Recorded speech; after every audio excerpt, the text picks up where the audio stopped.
মিষ্টি একটা সকালের শুভেচ্ছা। এখন সকাল 6টা, আর আমরা বের হয়েছি পাড়াটা ঘুরে দেখতে। চলুন আপনাদেরকেও দেখাই এবং এই গ্রামটি সম্পর্কে সামান্য কিছু ধারণা দেই আপনাদের। পাড়াটার নাম চিংখিয়াং পাড়া। মূলত পাহাড়ি খিয়াং জনগোষ্ঠীর 10-12টি পরিবারের বসবাস এই ছোট্ট গ্রামটিতে। খিয়াংরা সাধারণত খ্রিস্ট ধর্মের অনুসারী হয়, তাই পাড়াটিতে ছোট্ট একটি চার্চ রয়েছে। এ পাড়ার মানুষের জীবনযাত্রা সবকিছু নির্ভর করে থানচি বাজারের উপর। পাড়াটির চারপাশে বড় বড় পাহাড়, আর পাশেই ছোট্ট একটি ঝিরি আছে, তবে সেখানে পানি একদমই কম।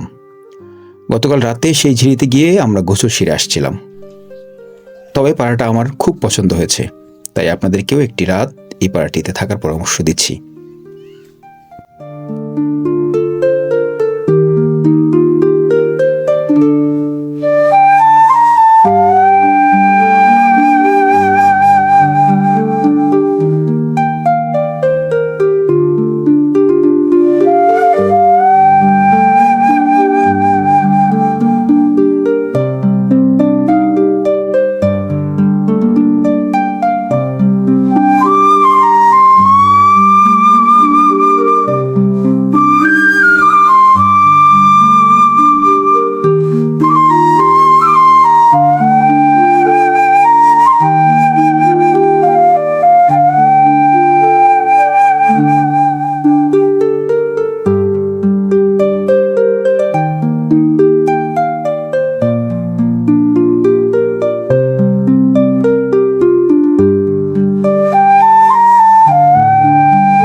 আজকে আমাদের পাহাড়ে দ্বিতীয় দিন। গতকাল আমরা পদ্মমুখ থেকে প্রায় 6 ঘন্টা টানা হাঁটার শেষে সূর্য ডোবার ঠিক আগ মুহূর্তে এসে পৌঁছাই এই পাহাড়ি পাড়ায়। দীর্ঘ পথ চলার ক্লান্তি তখন শরীরের প্রতিটি কোষে জমে গেছে। পাড়ায় পৌঁছানোর পর যে বিষয়টা আমাদের সবচেয়ে বেশি ব্যস্ত করে তোলে তা হলো খাবারের সন্ধান। এই 7 দিনের পাহাড়ি যাত্রায় প্রতিদিন অন্তত একবেলা আমাদের খাবারের তালিকায় ছিল পাহাড়ি মুরগি। আর আজকে রাতের আয়োজন প্রায় 3 কেজি ওজনের একটি রাঙা পাহাড়ি মোরগ।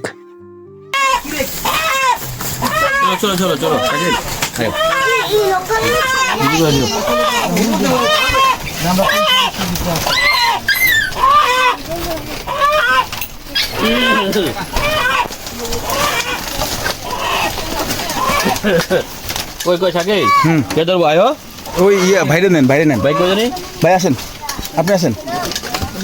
হ্যাঁ ধরেন, আসেন না।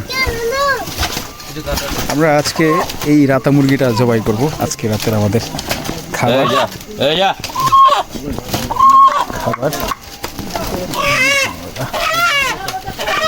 হ্যাঁ ধরো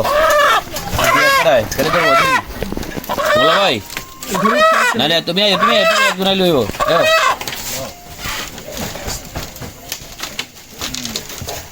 এদিকে তো মনে হয় না, হ্যাঁ ঠিক আছে। তবে সবচেয়ে মজার ব্যাপার হলো এই রান্না শুধু রান্না নয়, এটা একেবারে সমবেত উৎসব। কেউ মুরগি কাটছে, কেউ মশলা বানাচ্ছে, কেউ আবার পাশে বসে বসে গল্পে মেতে উঠছে।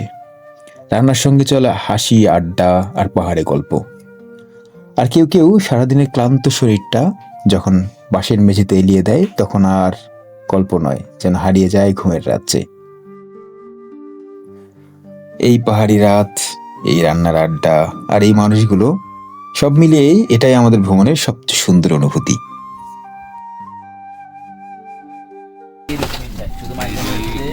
মাঝে মাঝে বৃষ্টি হলে চোট বাড়ে, একটু পানি বেশি থাকে, আবার আধা ঘন্টা বৃষ্টি না হলে আবার কমে যায়। কি অবস্থা ভাই? ভালো ভাই মহসিন ভাই শেফ পরামর্শ দিয়ে গেছে, এখন টেস্ট চেক করতে আসছে। রান্নার সাথে সাথে আড্ডা চলতেছে। দারুণ আড্ডা। জুম করে আড্ডা খুব ভালো। তবে আমাদের মতন ওই চা সিস্টেম করতাম, কফি সিস্টেম করতাম, এটা ভালো সব বড় হয়েছে। এটা প্ল্যানে রাখা উচিত ছিল, এটা সিদ্দিক ভাইয়ের দোষ। আবার শ্যামা নিতে চাইছিলাম, সিদ্ধি জারিমার বললে লই নাই। শ্যামা এনে দুধ 200 গ্রাম জাল দিলে দুধ না করলে ছোট প্যাকেট এর মধ্যে দুধ আর 3 সময় দিয়ে দিলে ছোট প্যাকেট না দুধ ছিলেন নাকি? শ্যামে তো লন যায়, শ্যামে তো এই যে শ্যামা খাইছে বহুত, শ্যামা খাইছে নুডলস খাইছে, আর কি এরকম তারপরে ফালুদা না গেছি। এরপরে বারবিকিউ করে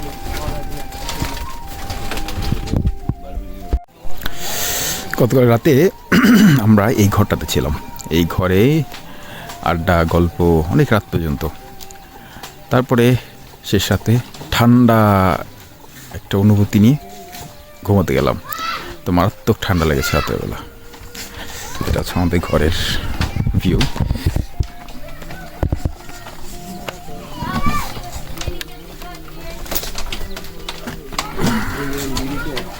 জিরিতেই তো যাইতে হবে।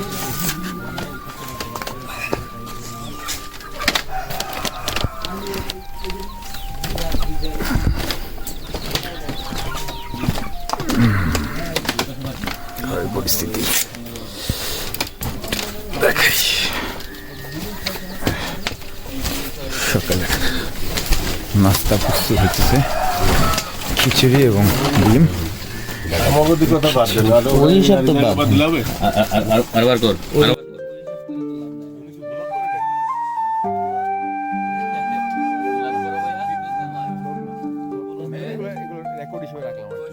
ব্লক করে দেয়।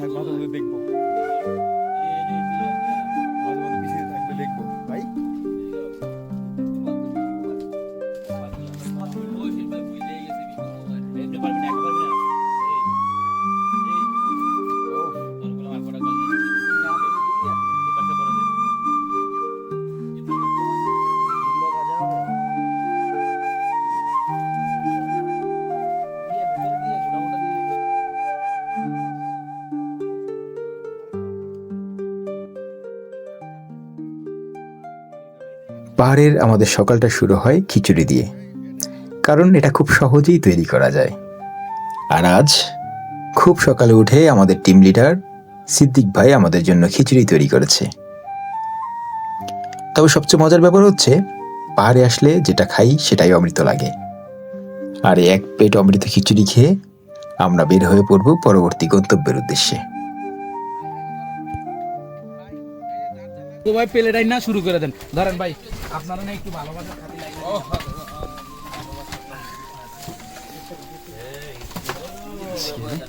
আর তোমরা খাও না রে ভাই, তুমি খাও।